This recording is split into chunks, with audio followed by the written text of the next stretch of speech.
When Madison first entered that mansion as a temporary nanny, she never imagined that her silent steps would walk through the hallways of a marriage full of facades.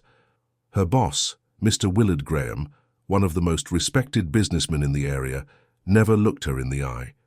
But there was something in his gestures, in his absent presence, that said more than any words. On a sultry Friday night, as she walked through the kitchen, Madison heard, through the crack of the half-open office door, what she should never have heard. Sweet words. About her. Coming from the mouth of that cold man, spoken in secret to a friend, as if her name were a forbidden whisper. But what truly broke her heart came minutes later, when Willard's wife, upon arriving from a trip, asked, "Who's this girl who's taking care of the house?" And he, with dry eyes and a rigid mouth, replied, "Just some employee. Her name's not worth remembering." It was at that moment, in that invisible slash in the air, that something in Madison broke forever. She didn't scream, she didn't confront, she didn't cry. She just smiled at her boss, finished picking up her little girl's toys, and asked to leave early that night. What no one expected was that this silent, ignored, and underestimated girl was about to turn that couple's life upside down, not with loud revenge, but with dignity, transformation, and an absence so present that it would echo for years in that house. Because when someone praises you in the shadows and denies you in the light, the universe responds. And karma comes, with calm, firm, and definitive steps. If this story has already caught your attention in the first few seconds, leave a like and subscribe to the channel. It makes all the difference in helping more people find stories like this. Madison arrived at the Graham mansion on a sultry July afternoon, her backpack worn out and her soul filled with silences that no one had ever cared to hear. She had grown up in borrowed houses, temporary, rooms shared with strangers. So when she was offered a job as a nanny in that elegant Connecticut home, she had no expectations. She knew that her presence there would be, as it had always been, invisible, functional, forgotten. And yet, she accepted. She needed the money. She needed to breathe. She needed to take care of someone, even if she didn't know at that moment that she would also be taking care of herself. The mansion was coldly beautiful. Every object seemed calculated without a hint of affection. The boss's wife, Eleanor, was polite and hurried, and their daughter, a 6-year-old named Sophie, seemed to need everything except toys. Willard Graham, on the other hand, was another world. A slow-talking, distant-looking man with an impeccable suit and soundless footsteps. He had greeted Madison with a formal nod on their first day and had kept a surgical distance ever since, as if he didn't know quite how to look at her, or how to avoid looking too much. Madison didn't. Notice how much her simple ways affected the environment. She walked barefoot around the house when she could, laughed with Sophie as if she was missing her childhood, organized the toys with such care that sometimes they were more alive than the people inside. And although she maintained her professionalism, there was something in her way of being that began to break the ice of those walls. Willard, little by little, began to observe her from afar. Not with malice, but with a curiosity that he tried to hide even from himself. One night, while Eleanor was still away, Madison was making tea in the kitchen. It was late. The house was asleep. But a voice from the study broke the silence. She shouldn't have heard it, but she did. And the name spoken there, like a secret revealed, was hers. She stood still, cup in hand, listening to the muffled sound of conversation behind the half-open door. It was Willard's voice, lower than usual, and a soft laugh from someone on the phone. Madison didn't want to listen, but she couldn't move either. She stood there, frozen, as if time had stopped so she could hear exactly what she shouldn't. There's something different about her. She's calm, gentle, caring. The house feels less gloomy with her around. That sentence cut through the air like a bolt of lightning. Coming from this man, it was almost impossible to believe. In the months she had been there, Madison had never heard anything from him other than curt instructions and brief glances. I never knew if I was invisible or just ignored. But now here, hidden in the darkness of the kitchen, I heard words that had never been said out loud to her. "Are you saying you're interested in her?" the man on the other end of the line asked. Willard hesitated. It's not that, I can't get her out of my head. And it pisses me off. She doesn't do anything to get attention. Maybe that's just it. She just is. Madison felt her chest tighten. It wasn't pride. It wasn't vanity. It was a strange ache, a mix of surprise and discomfort. She didn't want to be the subject. She didn't want to be a secret. She just wanted to do her job, take care of little Sophie, and go back to her world, where she didn't have to hide. But the conversation continued, now with a more tense tone. What about Eleanor? She'll never know. This has nothing to do with her. She's just an employee. She's only here for a while. She'll be gone soon, like all the others. And that was when the pain turned into a knot in her stomach, in her throat, in her heart. Madison turned slowly, left the cup on the counter, and walked to the child's room, her eyes dry and her body light as paper. His words hammered in her mind. Just one employee. Just one employee. Hours later, Eleanor arrived from her trip.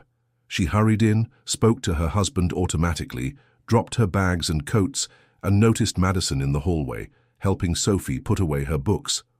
"Who is that girl again?" he asked without even looking her in the eyes. Willard answered too quickly. "Just a new employee. Her name, I can't remember it now." Madison pretended not to hear. She smiled at Sophie, kissed her on the forehead, and excused herself. She said she had to leave early, and left. She took nothing with her but her dignity. The night was heavy when Madison walked out of the mansion's gates. It wasn't raining, but the air was damp, as if even the weather refused to be light. She walked to the bus stop, her soul in absolute silence. She didn't feel anger. She didn't feel hate. She only felt an old tiredness, the same one she had carried since childhood, the one that comes from being forgotten before even being known. The bus arrived empty. She got in, sat by the window, and let the city pass before her eyes like a silent movie. Inside, a single sentence echoed, breaking everything she was still trying to keep whole. "I don't remember her name." The next day, the mansion woke up strange. Sophie looked for Madison during breakfast. She asked her father if she was sick. Eleanor answered for him coldly. The girl asked to leave. She must have found something better. Willard just kept quiet. He didn't say anything. He didn't look at his daughter. He didn't have the courage. In the days that followed, other nannies arrived, more experienced, more sophisticated, with impeccable resumes and recommendations from renowned agencies. None of them stayed for more than 2 weeks. Some felt uncomfortable. Others felt disrespected, and all of them, without exception, were ignored by Sophie. The girl withdrew into silence, cried in hidden corners, refused the toys and activities that used to make her smile. She didn't want someone new. She wanted Madison. Willard began to feel the effects of her absence in strange ways. He could no longer concentrate on reports. He missed deadlines. He got clients' names wrong. It was as if an invisible part of the house had been ripped out, leaving a gaping hole. That was impossible to ignore. He tried to pretend that nothing had changed, but the entire space screamed of her absence, in the small details, in the broken routines, in the uncomfortable silences. The kitchen, once filled with the sweet aroma of tea and warm bread, now felt cold. The playroom, once alive with laughter and stories, now felt like an abandoned warehouse. Eleanor noticed. Of course she did. But she said nothing. She watched her husband, his restless eyes, his slow steps, his lapses. She could tell something was off, but she didn't know what yet. All she knew was that this girl had left something behind that no other girl could replace. And it irritated her, not out of jealousy, but out of pride, out of control. Meanwhile, Madison was starting over.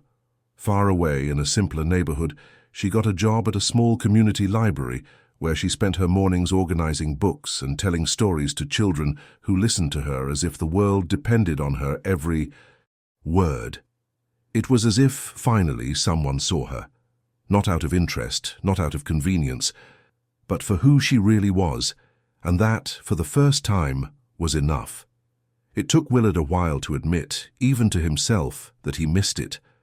Not Madison's physical presence, at least that was how he justified it in his mind, but the lightness she left in the spaces she touched, the small gestures, the silence that healed, the discreet smile that calmed his daughter without having to raise his voice. Now, even surrounded by efficient staff, his house seemed increasingly distant from what a home should be. Eleanor, for her part, immersed herself in her routine of social events, charity dinners, and carefully maintained appearances. But deep down, she felt her daughter's distance and her husband's lost gaze, and this began to corrode her pride like rust on a glass structure. Sophie cried at night. She cried quietly, hidden, with her head buried in the pillow. And although her parents noticed, they pretended not to hear. The new nanny did everything she could, followed the manual, was attentive, patient, but there was no connection, no heart. It was as if Madison had left a shadow there, a nameless scent, an absence that screamed in every object out of place. And Willard, despite trying to get on with his life as he always had, began to lose his way. One late afternoon, while reviewing security footage from the house, amidst archived files by habit, Willard stopped at one scene. Madison in bed, the playroom with Sophie on her lap reading a book, that was all. But there was such real peace there that he paused the video and stared. For minutes, hours perhaps. That simple image touched him in a strange way, as if he were witnessing something he had never experienced. Truth. There was no effort, no mask, no hidden intention. It was just pure, free, silent love. Something he himself had never known how to offer. That night, he dreamed of her. Madison, with her back to him, walking across an open field, with Sophie running behind her, and he standing still, unable to move, just watching them disappear into a soft light, as if the world were being remade without his will. He woke up with a lump in his throat. He didn't tell anyone. Meanwhile, Madison continued her new routine. Little by little, she was gaining a place in the library. She was loved by the mothers in the community, by the children, by her colleagues. The stories she told didn't just come from books. They came from her soul, and that made a difference. She was beginning to be recognized by those who really mattered, not as the employee, but as someone who touched lives, without needing status, without needing hidden praise. But even in peace, she bore scars.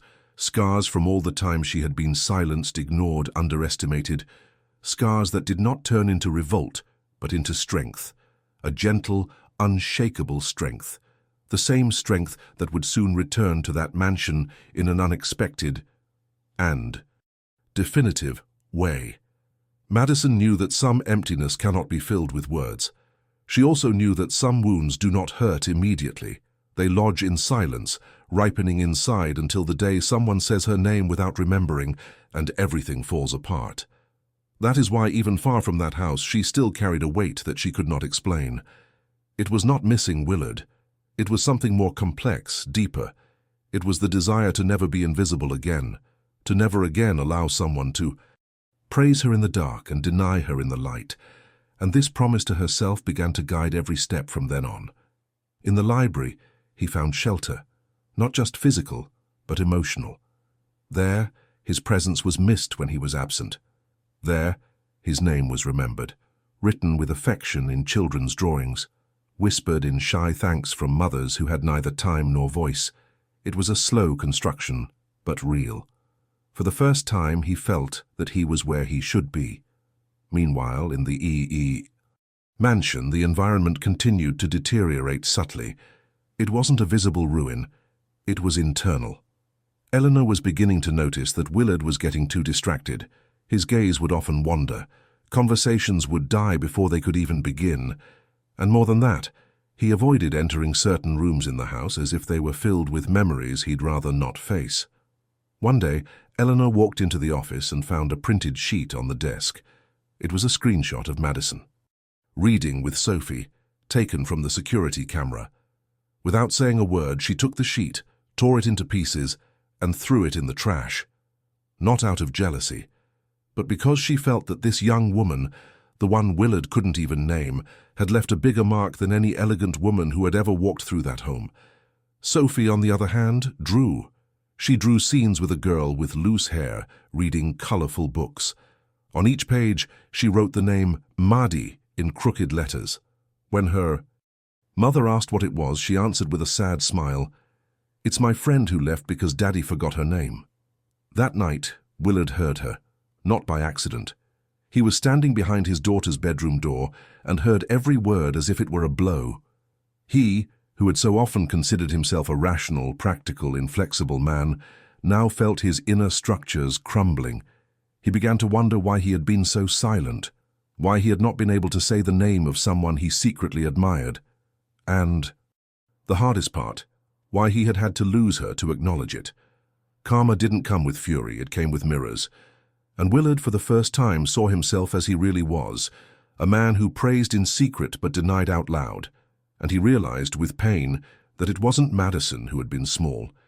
It was he who had never known how to be big enough to hold her. Time does not forgive unexplained absences, nor swallowed words. Months had passed since Madison's silent departure, and yet the name Willard had refused to speak now seemed to echo in the corners of the house with more presence than before. He tried to regain control. He threw himself into work, forced smiles at social events with Eleanor, took his daughter on luxurious outings. But Sophie remained distant, apathetic, as if waiting for someone who would never come. At night he drew on loose sheets of paper that he hid under his bed. In almost all of them, there was a woman with a serene expression holding a book, and next to her a smiling child. It was always the same line, the same tenderness, the same absence. Eleanor pretended not to notice, but her discomfort grew. She began to investigate silently, like someone rummaging through an old closet, afraid of what she might find.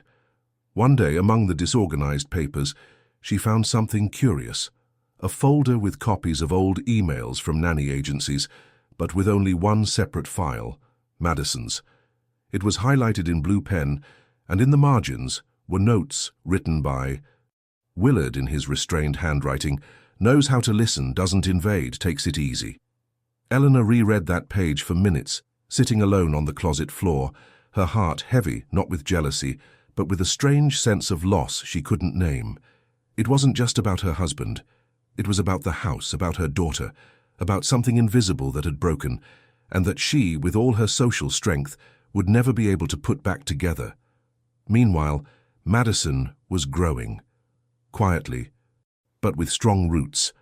The library now hosted reading sessions for mothers and children, and she was the soul of the project. Her stories spread, her voice was heard, and invitations began to pour in, for lectures, school events, community programs. She, who had once been just a shadow in the back of a mansion, now became a reference, not of status, but of essence. The kind of recognition that doesn't appear in society columns, but that changes real lives. One morning, as she was walking through the bookshelves, a curly-haired child ran up to her with a book in her hands. "Can you read to me, Aunt Maddie?" She smiled and sat down on the colorful rug in the children's room.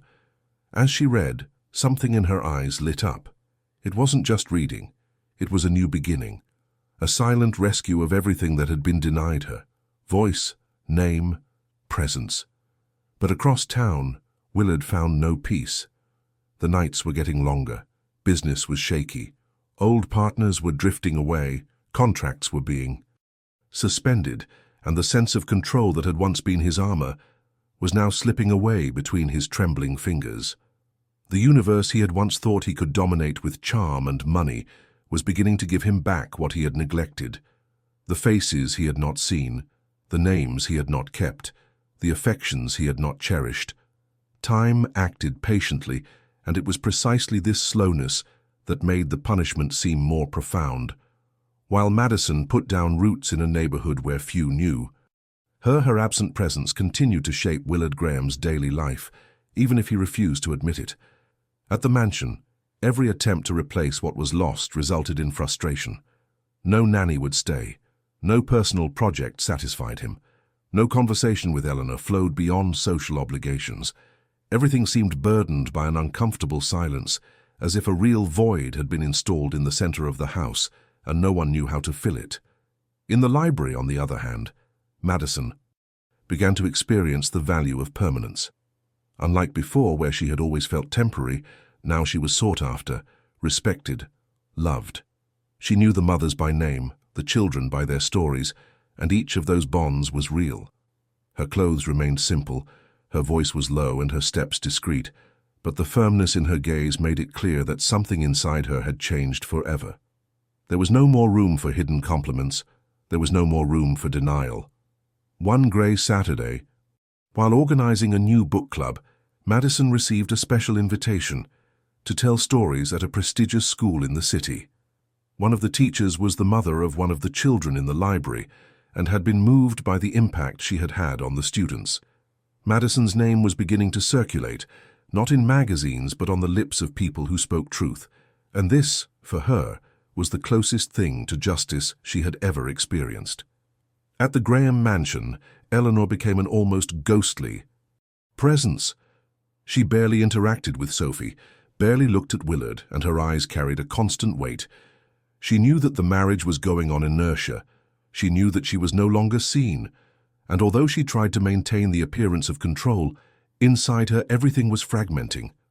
One day, when she opened the office door without knocking, she found Willard watching again, the video of Madison with Sophie in his arms. She said nothing. She just closed the door and left. Silence was crueler than any fight. Willard felt his strength slowly crumble. He began to forget appointments. He had an anxiety attack during a meeting. He received messages from partners asking him to be more present, more assertive. But all he could think of was a girl who spoke little but listened a lot, who demanded nothing but filled everything. And it was only there, in that emotional abyss, that he began to understand.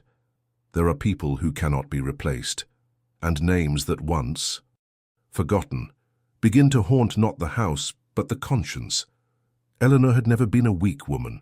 She was the daughter of diplomats, had a degree in art history, and knew how to behave in any ballroom. But there, within the silent walls of her own home, she faced a war for which no one had prepared her. She felt her daughter's distance, her husband's decline, and most painfully, the weight of an absent presence that refused to go away. Madison was no longer there, and yet everything about her remained. The girl cried her name. Her husband dreamed of her silence, and she, the wife, felt out of place within a structure that she had always believed she controlled. One night, while reorganizing old books in Sophie's room, he found a sketchbook with the name Maddie written on dozens of pages, all illustrated with scenes of care, reading, tenderness. The figures always had the same serene smile. As Eleanor leafed through it, she felt tears weighing down her eyes without permission. Across town, Madison was organizing a children's book drive. The library where she worked had become a magnet for educators, therapists, and even local reporters. A short story had appeared in a community newspaper under the headline, "The Woman Who Hears What Children Can't Say." The photo was simple. She was sitting on the floor surrounded by smiling children. When the photo happened to fall into the hands of a former employee of the Graham mansion, she left the newspaper on the kitchen counter. Before she left, and Eleanor saw it, she didn't comment. She just folded the page and put it inside a book. Willard saw it too, but its impact was different. He looked at that image as if he were seeing a ghost too beautiful to forget. It was too simple, too true, too strong. And inside him, something broke. For the first time, he felt shame. A dry, burning shame. Not for having felt something for Madison, but for never having had the courage to admit that she was more than a hidden compliment. She was light in the midst of cynicism, and he, out of pride and convenience, treated her like a shadow. Sophie kept asking about her old nanny. One day, when she saw her mother sad, she asked, "Why can't Maddie come back, Mummy?" Eleanor, already weak, answered quietly, "Because Daddy didn't know how to hold on to what was valuable." The girl didn't understand, but Willard, who was listening through the half-open door, felt like a punch straight to the stomach. He knew it was time to break free. From inertia, driven by a confused urgency, he began to search. Discreetly, he called the agency, tried to cross-reference old records, followed clues until he reached the library where Madison was said to work. He decided to go in person. He needed to see her. He needed to say what he had never said, but the universe has its own ways of teaching. That morning when he arrived, he saw her from afar, sitting with children in a circle, telling a story. She was smiling, she was home, she was complete. And it was at that moment that Willard understood there was no more room for him here. It was too late. And for the first time in a long time, he backed away, not out of cowardice, but out of respect. He stood on the other side of the street for too long, watching a woman who seemed to belong there with a naturalness he had never understood when she was around. Willard didn't have the courage to cross. His presence there would be an interruption, not a reunion. He lowered his eyes, turned slowly and walked back to the car, swallowing the feeling of loss like someone swallowing a stone. When he got home, it was already nightfall. The mansion, silent as always, awaited him with the weight of everything he had neglected. He went upstairs, entered the office, and without knowing exactly what he was looking for, began rummaging through old drawers. That was when he found an envelope hidden among unfiled papers.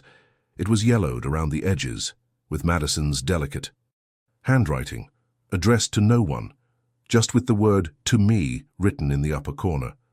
He hesitated for a few seconds. Then he opened it. The paper inside contained only a few lines, but they pierced him with more force than any speech. It was a letter Madison had written to herself, a confession never sent, kept hidden perhaps out of fear, perhaps out of hope. I hope that one day someone will say my name without hesitation, that they will look at me without haste, that they will praise me with courage, and that if I go away they will miss me not because I am absent, but because I am true. Willard read and reread it, as if with each word something inside him was crumbling. He had never known the letter existed, but now it seemed to have been written directly to him, and that broke him. That night he didn't sleep. He walked through the house as if walking among invisible ruins. In each room, silent memories rose up. The playroom, now empty. The kitchen, where she heated tea while singing softly. The hallway where he saw her smile for the first time as she carried Sophie in her arms. Everything gained a new light. And at the same time, a deep darkness, that of regret. Eleanor noticed the change. Willard didn't eat, didn't speak, even avoided important meetings. He seemed like a man on the verge of something, but she didn't know what else. One day, discreetly, she entered his office and found the letter on the desk, open. She read it, and she cried, not because she loved her husband, but because she recognized in that pain the portrait of all the silences that had also hurt her. For the first time, he felt empathy for Madison, for the young woman who had been erased by their arrogance, and surprisingly, he didn't feel hate. He felt shame. Meanwhile, Madison knew nothing. She went on with her life with the lightness of someone who, even though she was hurt, had learned to move on. But there was a new sparkle in her eyes, a sparkle of someone who knows their own worth. And that, even if Willard never noticed it again, was enough. The city seemed to breathe more slowly that late autumn. The trees were changing their clothes, dropping leaves that dyed the sidewalks red and gold, as if nature, without rushing, was also shedding its excesses. It was on one of those days that the school where Madison worked organized a small ceremony to honor projects that had made a community impact. There were mothers, teachers, children dressed in vibrant colors, and local journalists. Madison, as always, avoided the center. She preferred to be among the books, among the pure gazes of the little ones, away from the spotlight. But her name was called, firmly and with recognition, to receive a symbolic award. Applause filled the space. She walked up to the stage with calm steps and smiled without showing off. When she spoke, her voice kept its tone low but firm. She said that everything she did was out of gratitude, that she had learned from an early age that listening was a gift, and that sometimes it was all someone needed. In the audience, discreetly removed, was Willard. Eleanor knew it. She herself had given him the invitation left on the table with Madison's name underlined. "Maybe you need to hear what she really has to say," she said before leaving the room without waiting for an answer. And now there he was, invisible among so many people, watching her as if seeing her for the first time. She didn't notice him, Not because she ignored his presence, but because she no longer needed his approval, and that affected him as no direct look ever could. After the ceremony, Willard approached slowly. He waited for her to finish thanking a mother, hugging a child, returning a borrowed book. When their eyes finally met, there was silence, a complete silence. He held out a small box without saying a word. Inside was a silver bookmark with the name Madison engraved in fine letters. She looked at it, took it delicately, thanked him with a serene smile, and didn't ask anything. She simply put the object in her coat pocket without leaving room for conversation. And she went back to her routine, like someone closing a book they already know by heart. He understood. That gesture was stronger than any answer. Willard stood there for a few seconds, alone, still, holding his breath. He had never felt so small and, paradoxically, so human. For the first time, he didn't try to explain. He didn't apologize. He didn't beg. He just allowed himself to feel. It was late, and it was only fair that it was. Back at the mansion, Sophie was waiting for him with one of the old drawings in her hands. "This is me and Maddie. Do you remember her now?" He knelt before his daughter and replied with tears in his eyes, "I remember, daughter, and I will never forget." The child smiled, but he knew it wasn't forgiveness. It was just a seed, and that if he wanted to rebuild something, he would have to water it with truth. For the first time, the house seemed to be getting bigger and bigger, even though no one had moved in. It was as if the rooms were getting farther apart, as if Willard's footsteps echoed for longer than they should have, as if even the furniture had forgotten how to welcome people. The silent reunion with Madison had left a mark on him that not even time could erase. The memory of her gaze, steady, sweet, and at the same time inaccessible, followed him to every corner of the mansion. There was no resentment in that gaze. It was worse. There was something even more painful. Detachment. Madison didn't hate him. She simply didn't need him anymore. And that, for someone used to controlling everything with power and influence, was an irreversible sentence. Eleanor, although she had never verbalized her emotions, had also changed. She stopped feigning enthusiasm at events. He began sleeping in another room, and he began traveling more frequently. The separation between the two occurred without fights, without scandals, without signed papers. It was a separation of presence, and perhaps for that very reason, more definitive. Sophie, now older, already understood what her parents' silence meant.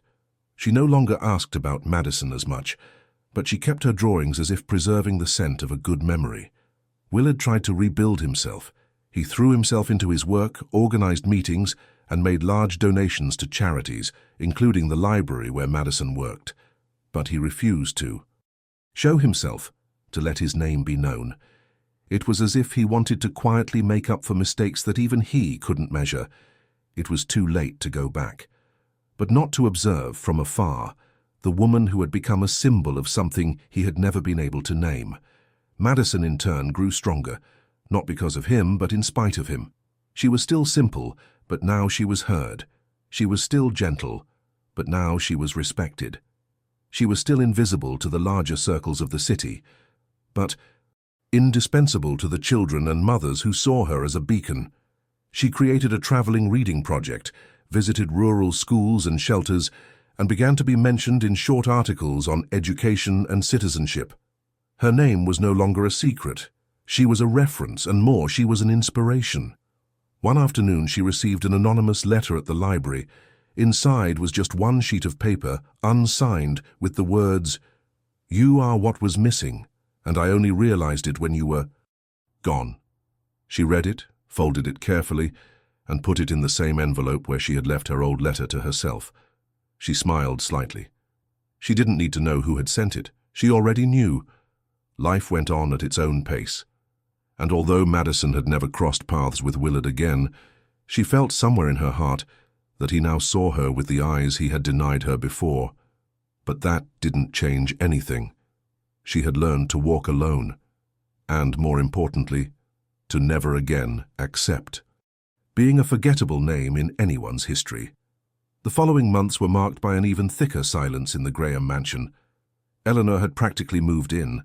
She came sporadically to sign documents, attend mandatory meetings, and ensure that Sophie maintained some kind of stability.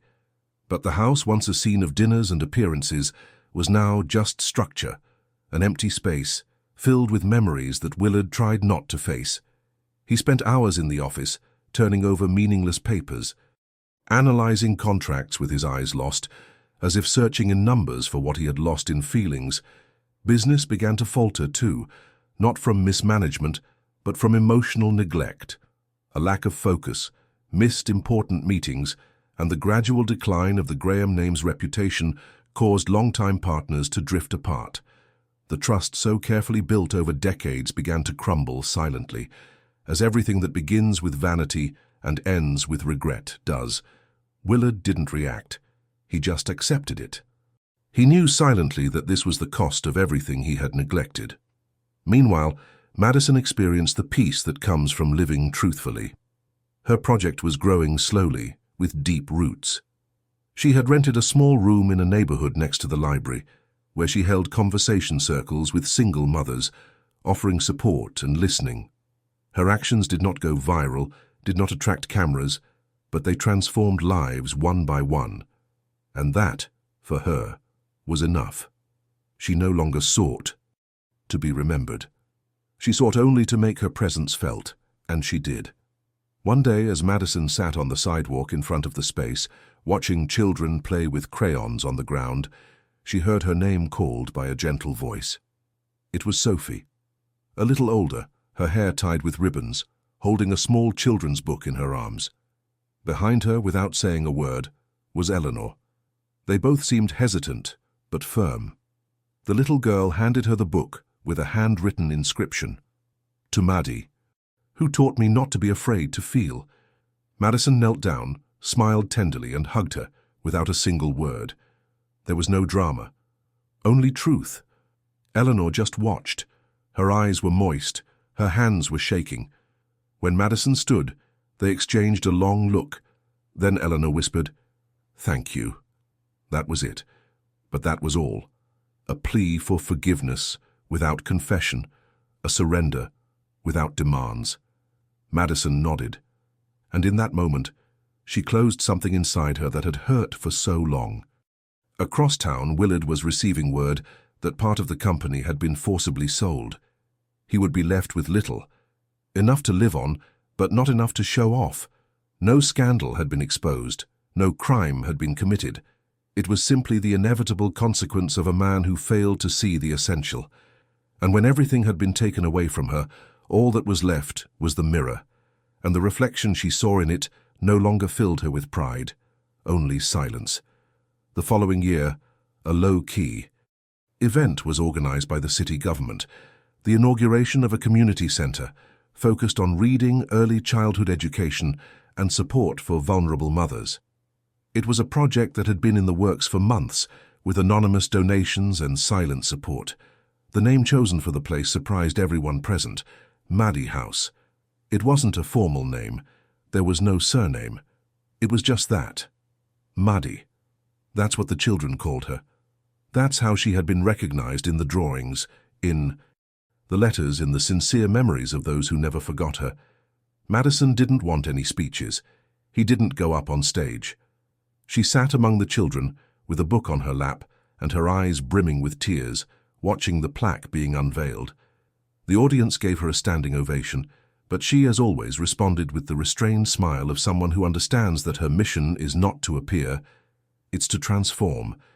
Inside, however, something was complete. It wasn't about revenge. It never had been. It was about recognizing herself in a place where she had previously been denied, and now having her name engraved on a wall where everyone could see it without fear, without disguise, without shame. Outside, out of the spotlight, stood Willard. He had arrived alone, without invitation. He leaned against a tree and watched from a distance, as if he had finally accepted that his role was no longer to interfere, but to learn. His old suit hung from his stooped shoulders, his grey, hair betraying the passage of time. In his hands was an envelope. Inside it was a handwritten sheet of paper, in the same firm handwriting as Madison's. It was a copy of the letter she had written to herself that he had found one day. She had left the original at the bottom of the center's keepsake box as a symbol of all she had overcome. He knew it was hers. And for the first time, he truly cried. Not out of remorse, but out of liberation. He cried for the man he had been, for the words he had not said, for the choices that had denied the world a woman who could have lit up his home forever. Sophie ran to him after the ceremony. She was no longer a lost child. She had her mother's steady eyes and the warm heart Madison had taught her to protect. "She's happy, Dad." He nodded with a shaky smile. "I know. And that's all that matters now." That night, when Willard returned to the small apartment where he had been living since the sale of the mansion, he took a silver bookmark from the drawer. It still had the name engraved on it, Madison. He placed it on the table, turned on a dim lamp, and began to write in an old notebook. He wasn't looking for applause or forgiveness. He just needed to record somewhere everything he had learned from the woman who had known how to leave quietly, but with enough dignity to make the world revolve around her even when she was denied. Madison came home early that night. She sat on the porch floor with a cup of tea and a book on her lap. He looked up at the dark sky and silently thanked her for the pain that had pushed her, for the abandonment that had strengthened her, for the name that had once been erased and that now shone on a wall like a beacon. Karma is in no hurry. It does not shout. It waits for the right moment to return to the world what was done in silence. And when it returns, it does not do so with punishment. It does so with balance, with memory, with symbolic justice. Because in the end, what is denied by someone else's pride never disappears. It only becomes an eternal memory, recorded, seen, and finally, remembered. If this story touched you in any way, leave a like now. It shows that stories like this still matter. Subscribe to the channel so you don't miss the next stories that move, silence, and transform. And tell me here in the comments, have you ever been denied by someone who complimented you behind your back? I want to read your experience. Your voice matters here. And now, if your heart is still heavy, watch the video that is appearing on the screen. It's another true story about pain, dignity, and starting over, and maybe it speaks to exactly what you're going through today. See you there.